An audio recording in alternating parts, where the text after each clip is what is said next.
Welcome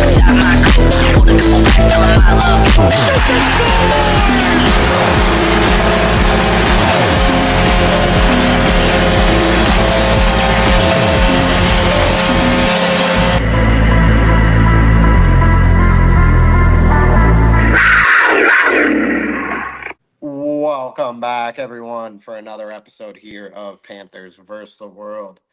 And as always, thank you, everyone, for tuning in. Please like, share, comment, subscribe. Shout out to our producer, Joel. Thank you for all you do. Appreciate it, man. And Jeremy, how are you feeling, dude? Big win in game one, but still a lot of work left to do. Yeah, I mean, obviously, I'm feeling very confident. I'm feeling very good, and most importantly, though, I'm keeping my not necessarily expectations, but I'm keeping it chill a little bit, just because of that was as it says on your name. It's only game one. A lot to go from here. There's still three more you have to win, and it's still the very beginning of a series that could very possibly be a very long series. This is the finals after all, so. Yeah, I mean, I think there's a lot to talk about. And I don't know, maybe my opinion is going to be interesting to some people. Like, I think just to go right off the bat, like when you look at the game, like I think it's very easy to look at it, and I think you if you're looking at it objectively, if you're taking out the bias of being a Panthers fan, like the Panthers did get quote unquote dominated in the game, and I don't think that was like by design. But I also feel like they were comfortable the entire game. Like they weren't doing what the Oilers were doing was because of the game state and just due to the fact that the Panthers got up early. Now I do think there still is a bit of concern because I don't think you can realistically expect Bob to do that three more times. I mean that was an all-time great Stanley Cup final performance for a goaltender. I think it was something along the lines of the first shutout in a game one for a goalie over 35 ever, or something like that. I may be misquoting that, but regardless of everything, I don't care who you are. That was just unreal goaltending. Some of the best we've seen, and Bob just continues to do that. I think the Panthers should feel great, but I don't think the Panthers should be counting on him to do that three more times. Yeah, especially when the game that they played in game one was honestly, you could honestly have an argument for one of the worst games they've played all year, going back to the start of the regular season. It wasn't a great game that they played. They only really had a few golden opportunities, it felt like. They weren't able to capitalize on all of them besides the Verhage goal, which was by the way, just an incredible shift from start to finish by Alexander Barkov. An incredible play from Barkov to set up Verhage. And then there's also the goal from Rodriguez. That was also a great shot from Rodriguez. But more importantly, if you go ahead and if those aren't saved, if those are saved or it goes a different way, Edmonton probably wins that game. Probably 9 times out of 10. This one time was that 1/10 of the time they don't win it, and it comes down to Bobrovsky. He was a absolute brick wall that entire game. You have to give the props to him because the Panthers do not win that game without him. That is a shutout. That is a 3.3 plus goals saved above expected in one game from Sergei Bobrovsky, who has gotten criticized a lot during this playoff run, has had a few games where he looks like he's off and he looks like he's struggled. We've criticized him a few times. We've said he needs to play his best, and he comes out in game one with one of the best games he's probably played in his career. He had some insane saves. He saved us many times in the first period with a couple breakaway opportunities that he stopped, and more importantly, he shut down Edmonton's offense, especially when the defense was not there for pretty much the entirety of that game one. Yeah, yeah. So like I said, I think there is some stuff honestly if you're the Panthers to be like concerned about. But at the same time, like that was one of the worst games of the Panthers all season, like you said. I don't think you see that game, but I mean it's not totally out of the realm of possibility that maybe the Oilers are just a better team. But in my opinion, like the reason that the Panthers were on their heels the entire game, and make no mistake about it, they were caved in basically the entire game until the third period. Yeah, I mean, I think that was just because they were up early, and as I've said before, this team is so comfortable with a 1 goal lead. Like at this point, where when you're this close to winning it all, if they get a 1 goal lead again in the first minute of the game, I guarantee they'll have no problem sitting on that lead and protecting it for the rest of the game. Um, so it's going to be stressful to watch, but I think it's by design. I think if the Oilers made it, if the Oilers scored or tied it up, or if it was 0-0, I don't think the game looks like that. Like I don't think the Panthers would be playing defense the entire time. Now, with all that being said, I think when they were playing defense, there's stuff that was a bit concerning. You know, like the Oilers are so dangerous because these guys like are going to play so much on the time on the ice between McDavid and Draisaitl and Bouchard. And I think in moving forward to this game, I think that they're going to play probably even more. Like not that the season is on the line tonight for the Oilers, but I mean, it's as close as it's going to get to it basically being on the line. Like going down 0-2, it's going to be really tough to see their um, how they can do it. Besides, then obviously at that point they'd have to win 2 in a row. You know that not have to, but all but have to. So I think you're going to see a heavy dose of McDavid, Draisaitl, Bouchard, Hyman, Nugent Hopkins tonight. We could talk more about game two, but I kind of just want to get a few takes of the circumstance surrounding the game and then more about the game itself. But what did you think about them pulling out the cup before puck drop and the lineup introduction there? I has it ever been done before? That was the first time That ever. I thought it was strange, cool, but I yeah, don't know. I don't know. I don't know if I'm a fan. Like being there, I was like, oh my god, like you what is know, going on? I would have probably preferred it if it was like a game 7 type situation where like almost reminding both teams, like, okay, meet in the middle, like this is what you're playing for. One It's of you like guys will be touching WWE at the end, style. Yeah, them bringing it you out know, before.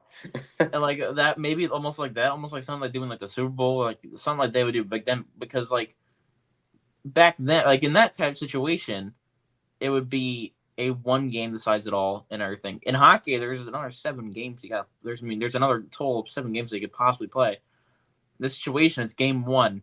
In 2 weeks, they're not going to remember seeing the cup in front of them. They obviously will and everything, and of course the losing team will, especially when they're saying, "Yeah, man, we had that cup, we could have just stole it right there."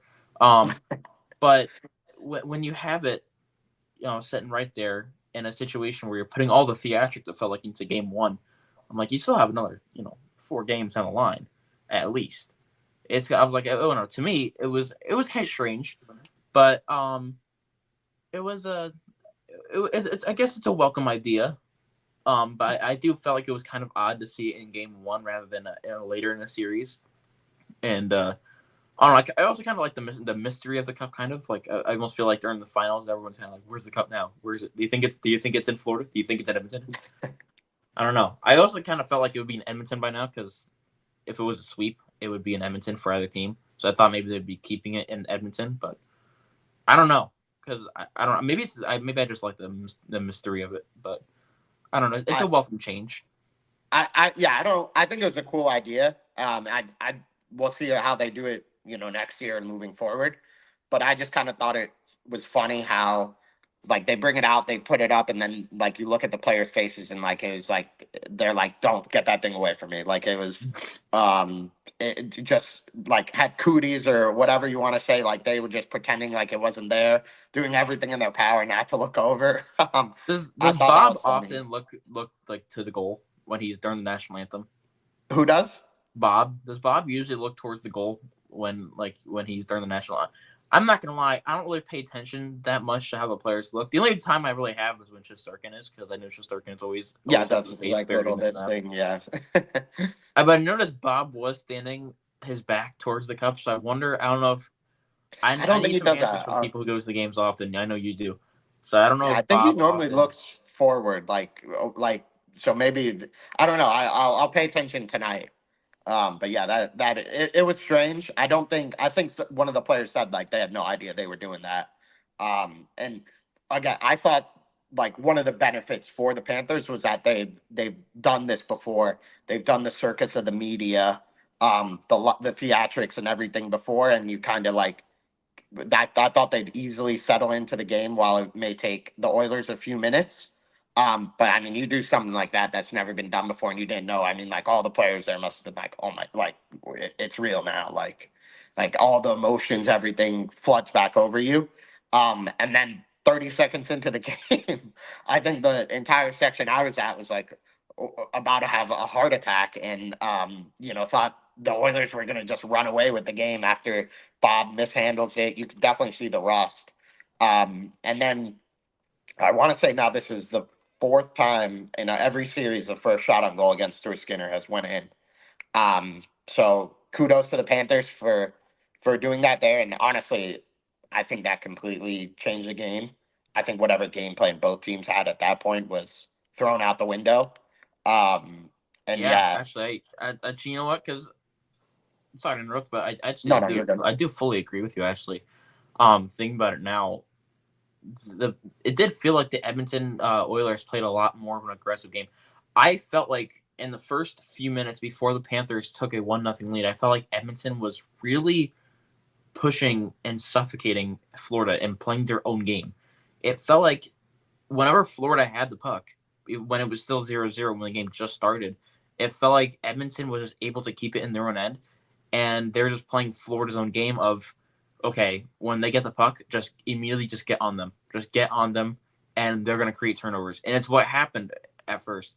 Bob and Ekblad had a little bit of trouble trying to handle the puck in the opening minute, and it was very clearly obvious that it looked like, for me, from someone who was standing watching on TV, it did look like Edmonton was almost taking a page out of our book and just trying to suffocate our offense. And originally it looked like it was working.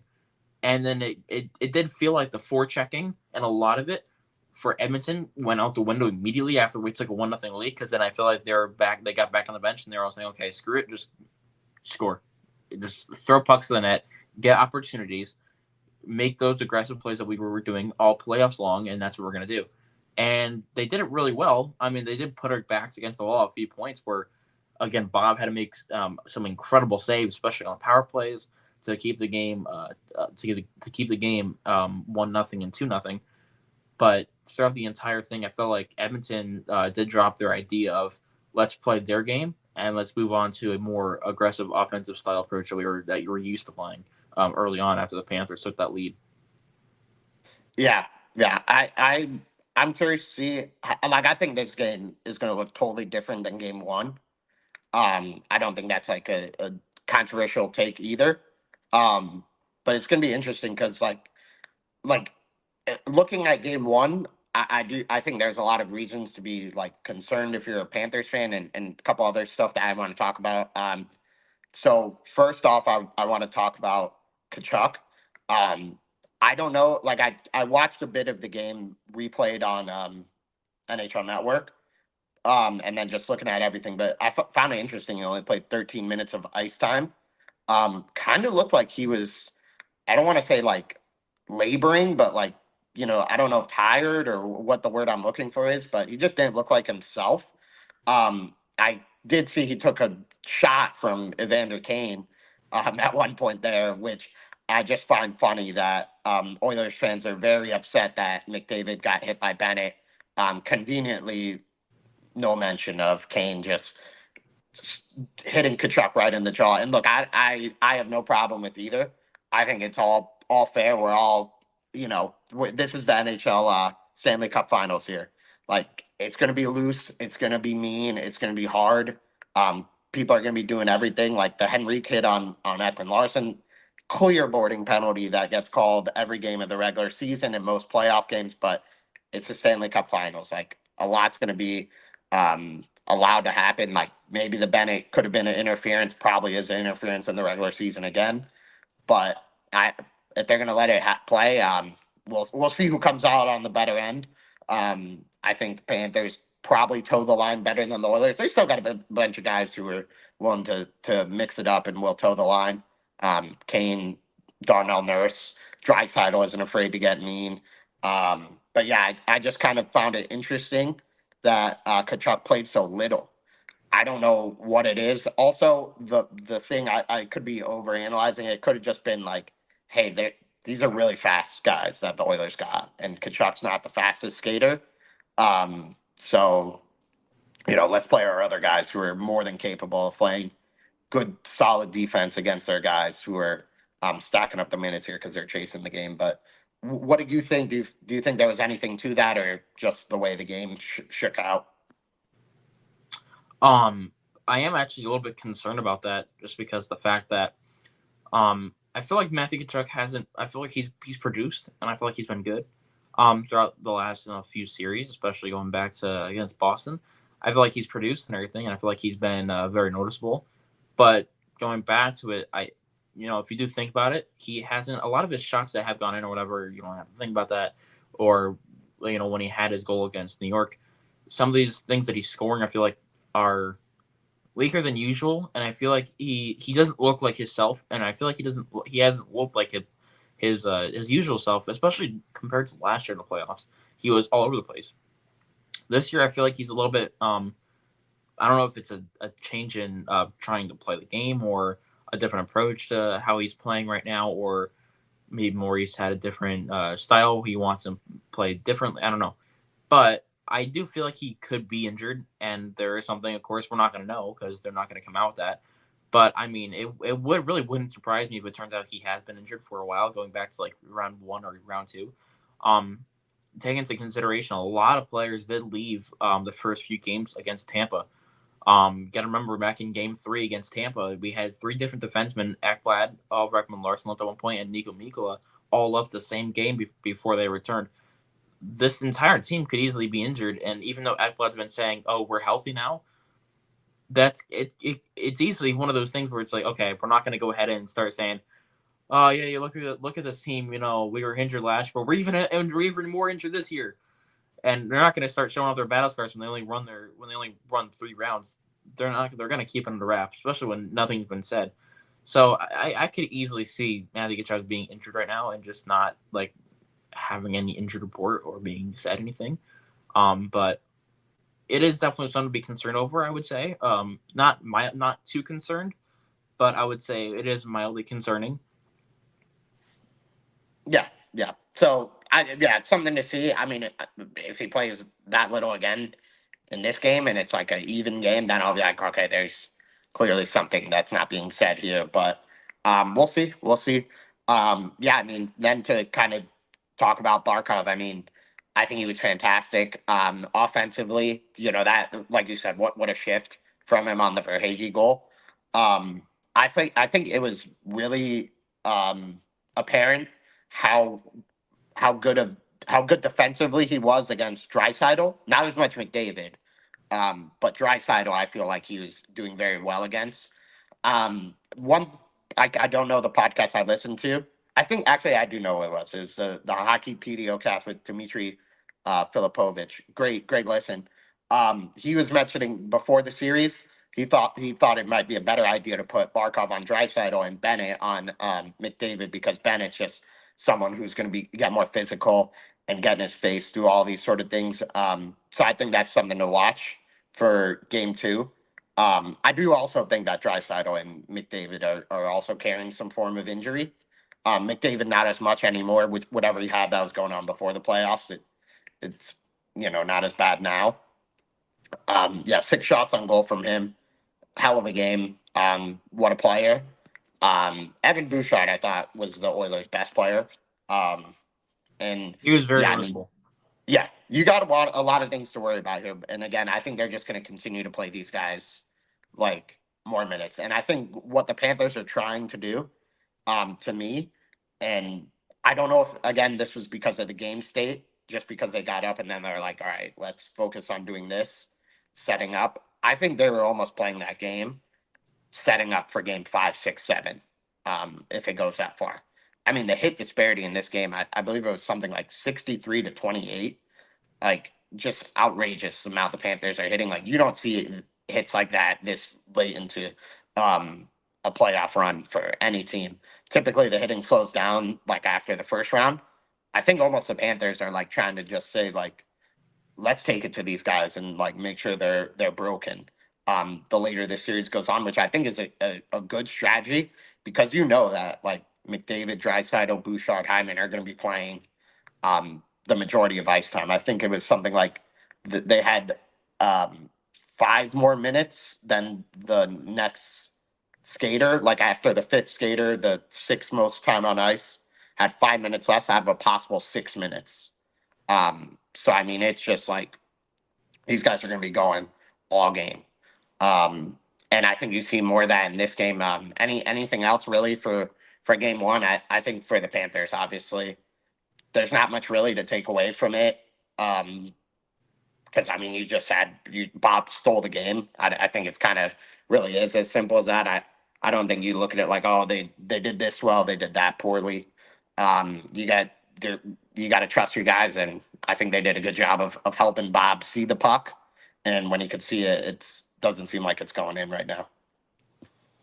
Yeah. I would say another takeaway that I would go ahead and put out there is Barkov had a sensational offensive game, and actually, according to Hockey Sack Cards on Twitter, posting it, everyone on that top line, everyone on line one, because I believe that line one is still Barkov, Reinhardt, Verhage, or I'm not sure if they changed it up. I'm not sure what it is right now. But all three, Barkov, Reinhardt, and Verhage, all had really terrible defensive games, it looks like. Yeah, And I saw that. which Just is, scary. yeah, it's something that's out of it's not something that's usual, especially when I have Barkov, one of the best defensive forwards in the game, who someone had. I mean, he had a great game too against it felt like, and there were obvious though mishaps in defensive game plan. It looked like we gave away way too many chances off the rush. It felt like, such as the breakaways, that there are too many lead passes that we just let get through, and a lot of chances that were created when we got pinned down on our own end that we probably should have worked on. I mean, that we probably should work on and uh, just get back to it. But in the end, going back to it and talking about the entire game in perspective, to me, I don't think we'll see another game that was like game one again the rest of the series. And that's because I feel like it is a game that comes down to, those are two teams that haven't played in almost a week, roughly a week. The Panthers hadn't played in a full week. They last played last Saturday, and the Oilers had played 6 games ago. I think the Panthers had a lot of rust on their hands that they had to shake off because they have an issue with shaking off rust. We've seen it plenty of times. Example A is last year when the Panthers went ahead and went to the finals, and they didn't look the same, or really they didn't look like themselves that entire series, besides maybe game three, and that was it. And also, we can go ahead and just look at against game one against Boston. That was the worst game they played in the entirety of the playoffs so far. I would say was game one against Boston, and then the second game, but that we played terrible, was probably this game where we just didn't play good enough. The only period that we were really impressive was probably that third period when we played excellent hockey. I would say solid offensive opportunities, and honestly pinned them down when they were in our own end, and we were able to kind of flip the charge there. But I felt like there was a lot of rust the Panthers are trying to shake off, and now that they got used to a style and used to how Edmonton and how their offense runs, we could be going ahead and seeing we could easily see Panthers trying to take full force and advantage of this, based on the fact that, hey, they had a lot of rust they had to shake off. They shook it off. They didn't really shake it off, but it took them 2 periods. Though better, and now we have a chance of seeing a full force of Florida at their, like, not healthiest, but when they're at their full pace and the pace they want to play.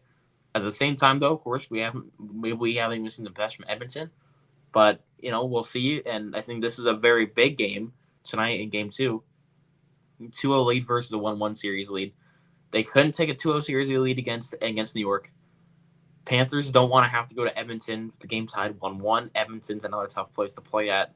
The fans want another cup. They haven't seen one since since that era of Gretzky still playing hockey, and they haven't been to the final since '06. The crowd is going to be insane in Edmonton, just like how it's been in Florida.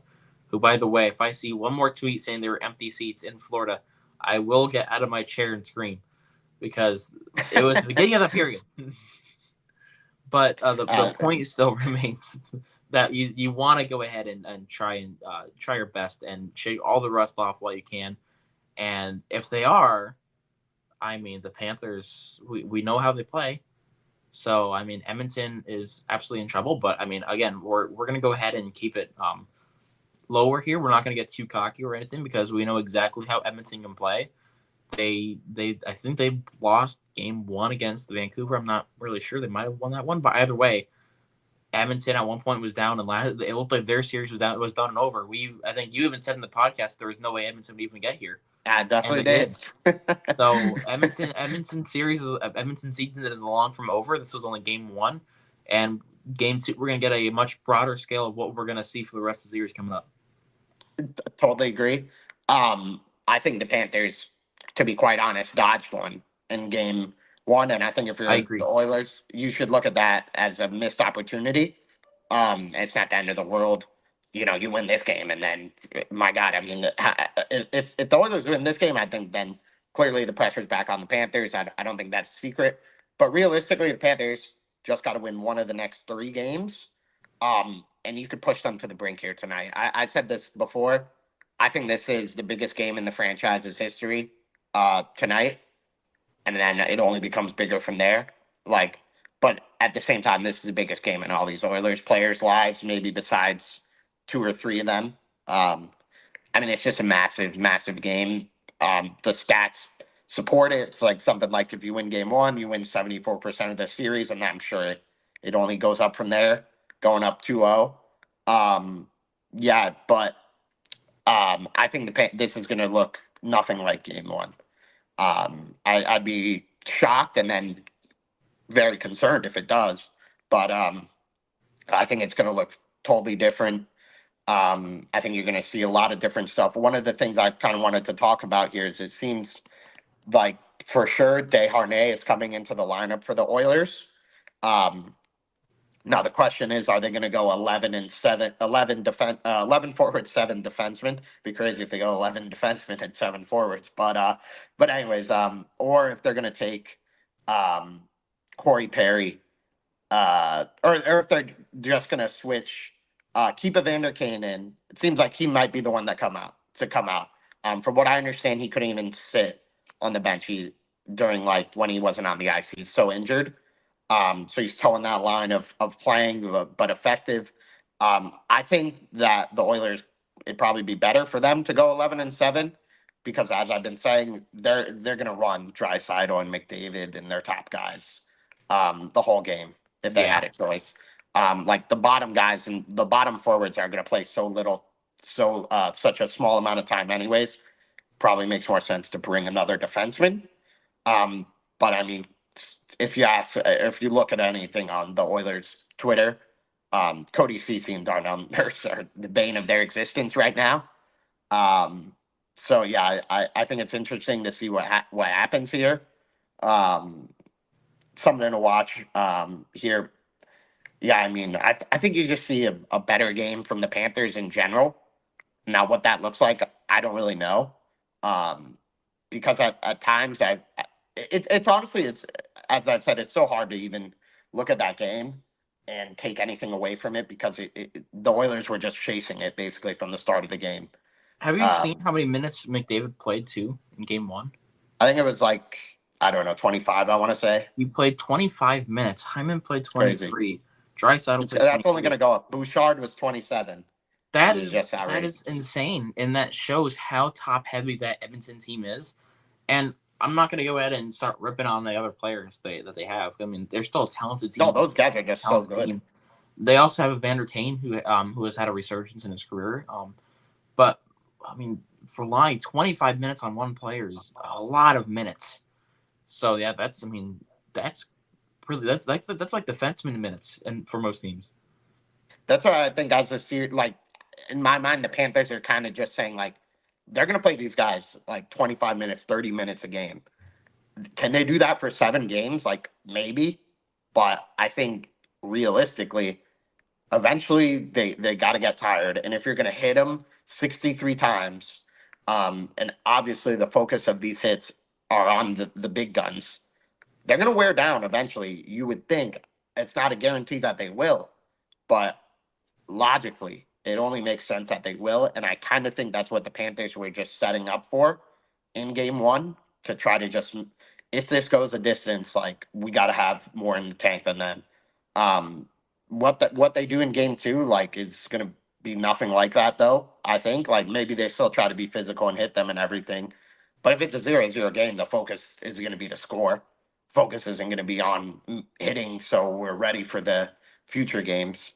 Yeah, I mean, I think if you're the Panthers, the main focus has to be limiting the mistakes. The Verhage high stick, that just can't happen. Um, like a completely unforced error that gives them a 2-minute power play. While they didn't score on any of their power plays, it looked very threatening. I think that was like also the that was a week to prepare for that power play, and they didn't see what we were going to do, and now they know how we're going to attack their power play, so they'll adjust. Um, so I don't But think we were that very impressive necessarily on from the that on the game on the penalty kill. that we were, but I think they're going to make adjustments here, and like I wouldn't be confident now, like being like, okay, like we're able to hang with this power play. And then on the flip side, like it feels like we're not going to get anything on our power plays.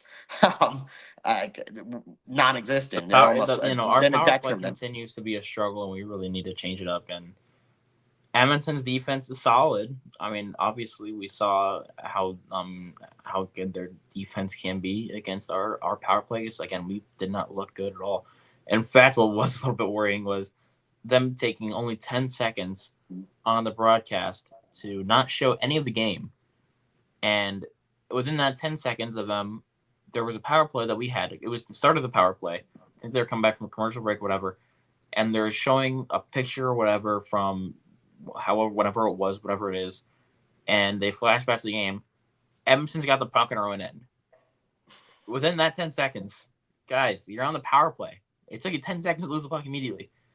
The Panthers' power play does need to wake up a little bit, and it needs to get better. Our special teams has been solid, but our power play is definitely dragging us down a little bit, and it's been an issue for. It seems like it's been an issue for probably every year we've made the playoffs at this point. The last 4 years, it's consistently we're a good team, but we cannot score on that power play, and it's becoming a serious issue. And against Boston, it's all right, but we had one really good game, and the rest of the games were very mediocre. Last series, it looked better. It definitely looked a lot better. But again, the start of game one, maybe it has to do with rust, whatever. But if it is rust, that power play is shaken off pretty quickly. Yeah. So I think just kind of overarching themes. I think this game two is going to be an actual indication of what we're going to see for the rest of this series. And that kind of makes me nervous because I think that there's possibility that like that was just the Oilers are going to carry the play, and we may have to dig deep here and find a way to just gut out 4 wins. But I don't think that will be the case, but it can be. Now on the flip side, like I just want to talk about Skinner for a little bit, and then we'll wrap up here. Um, I don't even think necessarily he played like a bad game. I think he was fine, but he wasn't like great. Like he needs to be great. I'm starting to think. It's the Stanley Cup Finals. Like you need him to step up and make some saves that like aren't easy. And I don't know if he's necessarily capable of that. We didn't even test him in that game. Like that to me is like why I have reserves for saying that like he's going to be a liability for them. These playoffs, like he did have a terrible save percentage, but it's not like we were peppering him and gave him everything we got. Like we don't know if he's going to be able to stand up to the task when we do have to come from behind or are trying to score a goal. Um, yeah, I mean, I think the depth here in game two. I would say maybe game three or four is when we'll start to see if the depth of the Panthers is going to be a positive. Because yeah, we're going to see a heavy dose. My ice time prediction for McDavid tonight is 29 minutes. Wow, Bouchard 33. with how And Edmonton again, uses him, I wouldn't be surprised. this is the If biggest we're game in winning the early Panthers on, history. then if we're winning early on again, you might even see McDavid play that 30 minutes. Maybe. If we go 5 overtimes, you're gonna see him play 2 hours, and that's what's scary. Yeah, and then also like for everything like that McDavid does. Like he does take longer shifts too, and I think the Panthers kind of try to make that a point of emphasis. Like, hey, when he's been out there a minute, like we're getting fresh guys over the board and want him to be try to play some defense. Like when he's tired, I think that's something they could take advantage of and are trying to take advantage of here. Like just at this level, like the coaching matchup and the tactics of the game are like what's really making the difference because these teams are so close and they're two good teams. I don't think you could count on Bob again tonight to that level. And I think also, as everyone said for so long, like just go high on Bob, just go high on Bob. If it was so simple, it'd be happening by now. But I think that's going to be a very, very, very high point of emphasis, and they got guys who can go high on him. So I do think Panthers got to watch out because I do think he's gettable when you go high. But I mean, it's not like he doesn't know that in his I'd say, own I mind mean, too. going high is a problem with most goaltenders, anyways, too. So, but I mean, it's absolutely true. I mean, there were a few times when Bob actually did give up some mistakes that almost cost him, specifically in the first 30 seconds of the game, Yeah, and also the when he did make that diving or I still don't know if it was a save or not. The one I'm sure you know what I'm talking about. dry shot. Yeah, I don't think so. I don't have a problem with Bob handling the puck, how he's been doing it, but I mean, if it's gonna get to a point where we have like 2, 3 scares a game, then we gotta stop doing that. But like At that he's point, Bob, confident in play the himself. position you're paid to play. Yes, uh, yes, but I mean, even on that one when it's and said that they said it was a save, but it looks like it was a miss. But no matter what, I mean, great attempt from Bob to try and get there. But more importantly, that was a rebound that Bob let get that far out. He basically passed it right to him for an open net.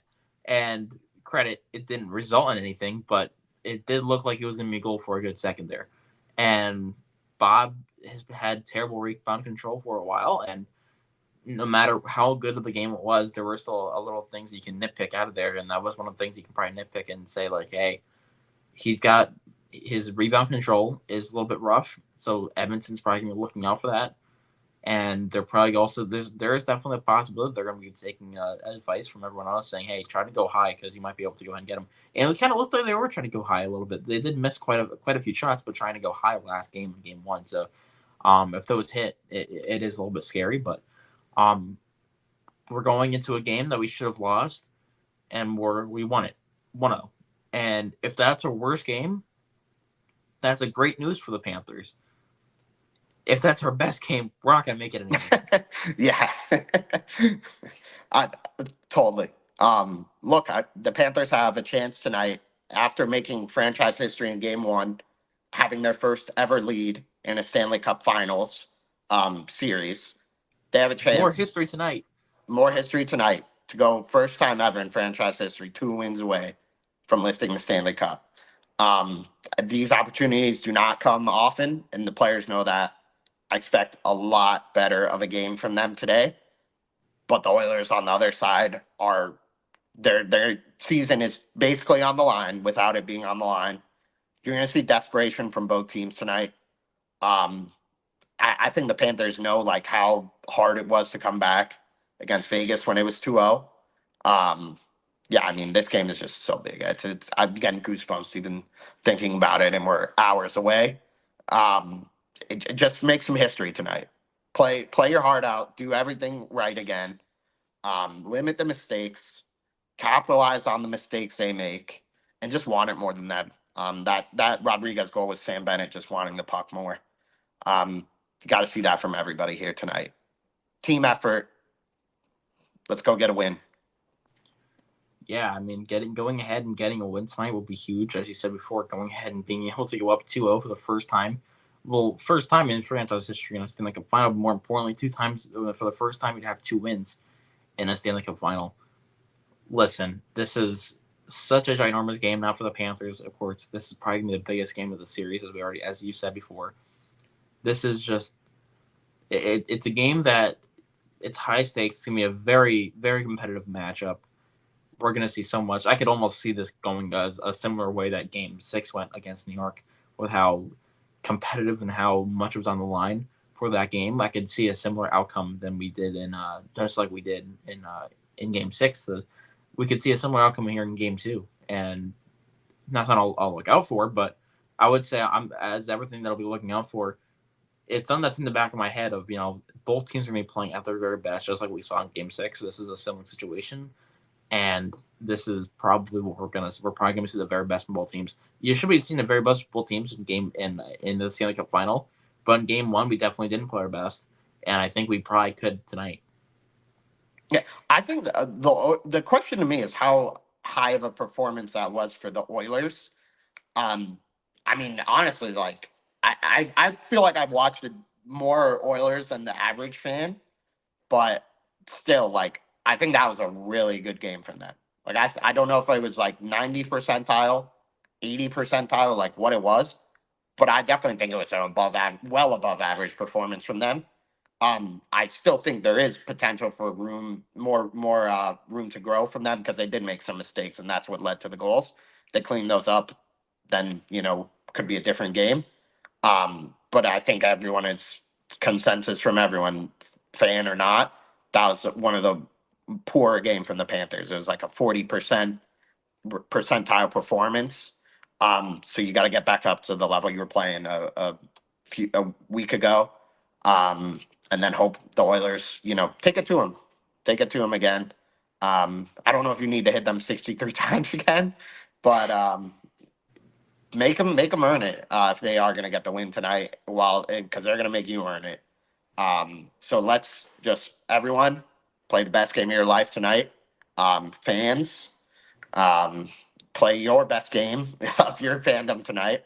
Yeah, I mean this big time hockey is why we're all fans to watch this. Um, Score prediction for tonight. Player to have a big game. You got any? I'm gonna go ahead and say this is a little bit of I'm gonna go ahead and throw it out there. I'm gonna say Aaron Ekblad has his first goal. He had one in the Stanley Cup Finals last year. I'm gonna go ahead and say he has his first goal I don't think he's had one of the playoffs so far. I don't think so. I'm gonna go ahead and say Ekblad scores his first goal of the playoffs so far tonight in game number 2, and I think the game's gonna end. I'm gonna go ahead and say the game ends 4-2. The Edmonton again similar to Game 6, like I said last time. I'm gonna go ahead and say it's a relatively even game. Panthers score one in the third period, and they tie it off at the last second, the empty netter. I'm gonna say we see a big game tonight from Vladdy Tarasenko. That line has been a good one. Been coming on. The line has been coming on these past few games. So, and I think they could be the difference maker in not only this game but the series, because if the Oilers are gonna play their top guys so much, the third line is where you got to take advantage if we're playing defense against their big guns for the majority of the game. So big game from him. A sweaty Panthers victory, 3-2. That'd be my prediction, and it's going to be torture to watch the entire game. But in the end, we will get the victory, and then we got a Operation Steal One on the road is on. But for now, hold serve at home, biggest game ever tonight, and go win it. Thank you, everyone, for tuning in. Hopefully, this was a good preview for the game for you, and yeah, go Cats, go.